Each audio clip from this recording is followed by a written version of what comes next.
Shalom saudara, bersama lagi dengan saya Uncle Mandil 24. Nah, kali ini Uncle Mandil mau melanjutkan pembelajaran Alkitab dalam Matius pasal yang 7 ayat yang ke-21. Ya saudara, kalau di ayat yang ke-15 sudah, 16 sudah, 17 sudah, 18 sudah, 19 sudah. Dan hari ini Uncle Mandil mau share dalam ayat yang ke-20 sampai yang ke-21. Nah, sekarang coba kita persiapkan hati kita terlebih dahulu saudara, ya. Apa maksudnya mempersiapkan hati terlebih dahulu? Saudara, kita tahu bahwa yang menjadi hakim, yang menghakimi diri kita adalah firman Allah, firman Tuhan. Sang firman itu Allah sendiri. Jadi kita tidak bisa menipu Tuhan, nggak bisa menipu Tuhan Allah. Kita tidak ada yang bisa kita tutupi dalam hidup kita ini dari pandangan Tuhan, saudara. Makanya itu Tuhan tahu sampai kedalaman hatimu. Kalau engkau rindu kepadanya, Dia benar-benar tahu apakah engkau rindu, apakah engkau mau untuk mengenal Dia, mengenal kehendaknya dalam hidupmu, saudara. Ya, kita akan bacakan di ayat yang ke-20 terlebih dahulu ya saudara. Ya, kita persiapkan juga Alkitab kita ya saudara. Matius pasal 7 ayat yang ke-20. Saya akan bacakan di Alkitab yang saya pegang hari ini. Jadi dari buahnya lah kamu akan mengenal mereka. Nah, kalau tadi sudah kita baca di ayat yang ke-20, dikatakan sekali lagi di sana apa? Jadi dari buahnya lah kamu mengenal mereka. Jadi untuk mengenal pohon itu baik apa tidak, itu dari buahnya. Ya. Kalau buahnya baik, berarti menunjukkan pohon itu baik. Dan kalau pohon itu baik, berarti akarnya baik. Akarnya berada di tanah yang subur, yang ada banyak sekali zat-zat yang sangat dibutuhkan oleh tanaman tersebut. Begitu juga dengan kehidupan kita. Ya. Dan di ayat yang ke-15, 16, 17, 18 dan ayat yang ke-19 di sana juga sudah diungkapkan oleh Tuhan Yesus mengenai waspadalah terhadap nabi-nabi palsu. Jadi nabi-nabi palsu itu adalah orang yang mengatasnamakan Tuhan, yang membawa nama Tuhan, tetapi yang dia sampaikan adalah bukan firman Allah yang murni. Jadi ini harus waspada dan hati-hati, dan ini diperingatkan oleh Tuhan Yesus dalam kehidupan kita, murid-murid pada waktu itu dan orang-orang yang percaya menerima Dia. Dan hari ini juga kita diingatkan bahwa waspadalah terhadap nabi-nabi palsu, di mana Tuhan Yesus mengatakan sesungguhnya mereka adalah serigala yang buas. Artinya sesungguhnya dari hati mereka, dari batin mereka, mereka nggak percaya, nggak menerima kebenaran itu Yesus Kristus, nggak menerima keselamatan di dalam Yesus Kristus, dan oleh hanya Yesus Kristus jalan keselamatan itu mereka tidak terima, saudara. Jadi inilah yang disebut dengan nabi-nabi palsu, ya, bukan nabi benar. Nabi yang benar sudah Tuhan pakai, yang menyampaikan kebenaran firman Tuhan, ya, mulai dari Kejadian, ya, sampai dengan Wahyu. Tuhan sudah ungkapkan melalui orang-orang yang dipercaya oleh Tuhan. Jadi diilhami oleh Roh Kudus. Ya, jadi tidak ada, Alkitab kita tidak ada yang salah, tidak ada yang keliru, dan tidak ada yang bertentangan. Jadi kalau ada orang yang mengatakan Alkitab yang kita pegang adalah salah, itu berarti mereka tidak memahami, itu berarti mereka adalah salah satu orang yang hidup tidak di dalam kebenaran. Jadi saudara, waspadalah dalam hidup kita. Kita memegang dan kita berpatokan kepada Alkitab. Dari Kejadian sampai Wahyu itu adalah patokan hidup kita. Tidak boleh tidak ukuran hidup kita. Siapapun kita, firman Tuhan, Alkitab adalah tolak ukur kehidupan kita, pengajaran kita, doktrin kita, dan inilah yang menjadi dasar kita berpikir, dasar kita bertindak, mengambil keputusan, dan lain sebagainya.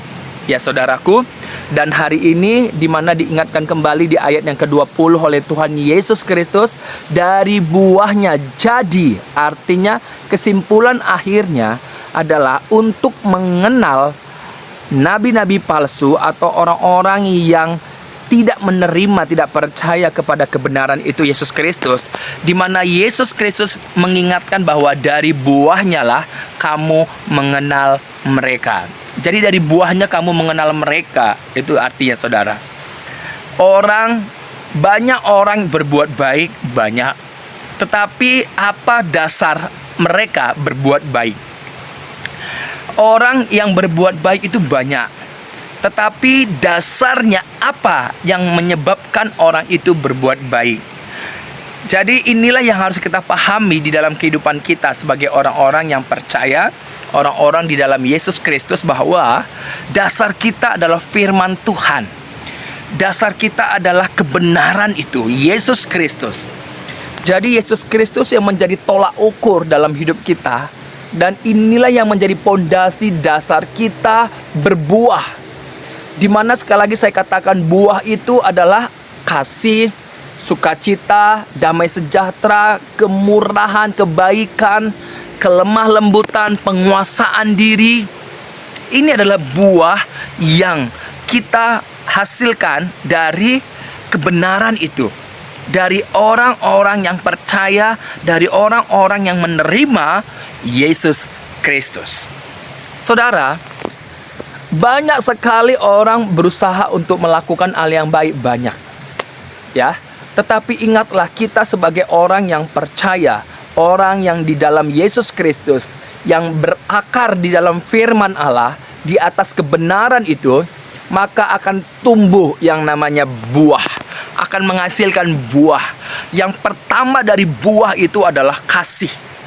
Dan ini yang ditunjukkan, Yesus Kristus itu adalah kasih, di mana telah memberikan, menyerahkan nyawanya kepada saudara. Untuk apa? Untuk supaya kita yang percaya, yang menerima Dia, itu beroleh hidup yang kekal.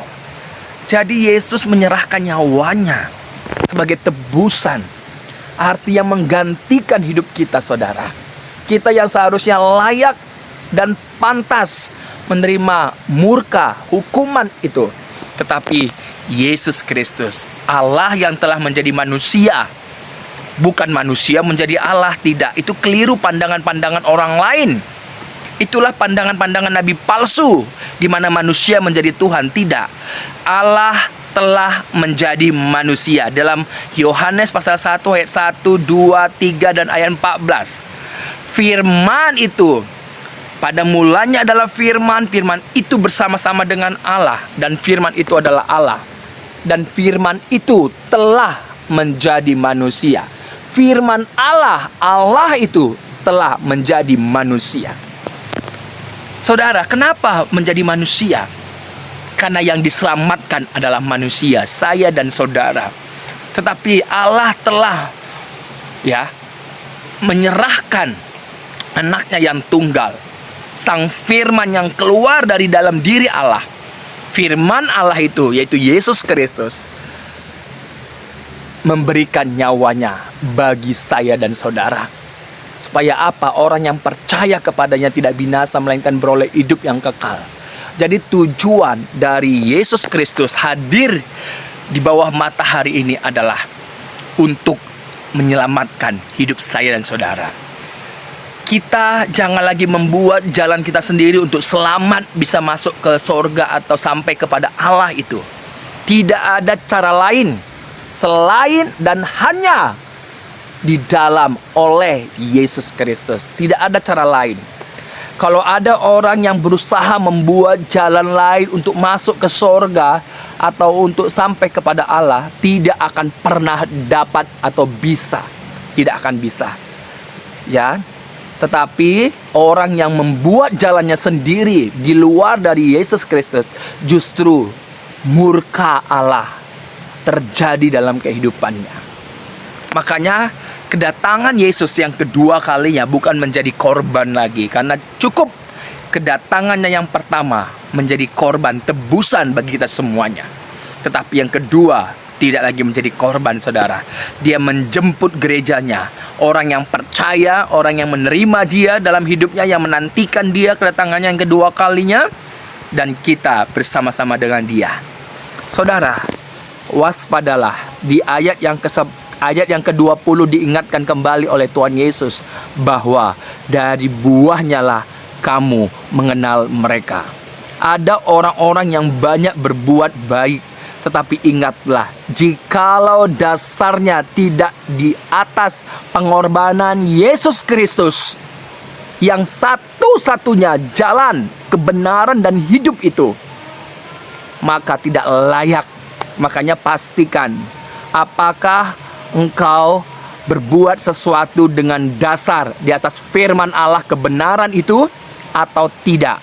Kalau bukan Yesus Kristus yang menjadi dasar kita, firman Allah bukan menjadi dasar kita melakukan sesuatu, buah itu, kasih, sukacita, damai sejahtera, maka tidak layak. Saudara, ini adalah satu ukuran, satu standar yang Tuhan Allah sudah tetapkan, bahwa hanya melalui di dalam anaknya yang tunggal, Yesus Kristus, kita layak di hadapan Bapa. Kalau tidak di dalam Yesus, tidak layak siapapun. Puji Tuhan, saudara. Ya, puji Tuhan. Inilah ayat yang ke-20. Dari buahnya engkau mengenal mereka. Makanya kita sekali lagi orang yang percaya di dalam Yesus Kristus, menerima Yesus Kristus, bahwa kita berbuah oleh karena apa? Oleh karena di dalam dan tinggal di dalam Yesus Kristus. Kebenaran itu kita berakar, akar kita semakin dalam, di mana dalam suratan yang Tuhan pakai, yaitu Rasul Paulus, di mana dia berkata, kita hendaklah engkau berakar, tumbuh dan berbuah di dalam Yesus Kristus. Jadi yang pertama itu adalah akar. Jadi kita harus ditanam, harus ada di dalam Yesus Kristus. Di luar Yesus Kristus, engkau tidak bisa berbuah apa-apa. Dan engkau tidak bisa berbuat apa-apa.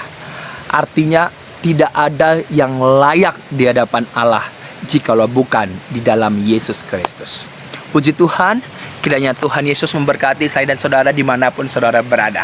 Salam dari saya, Uncle Mandil, dan kita akan lanjut di ayat yang ke-21.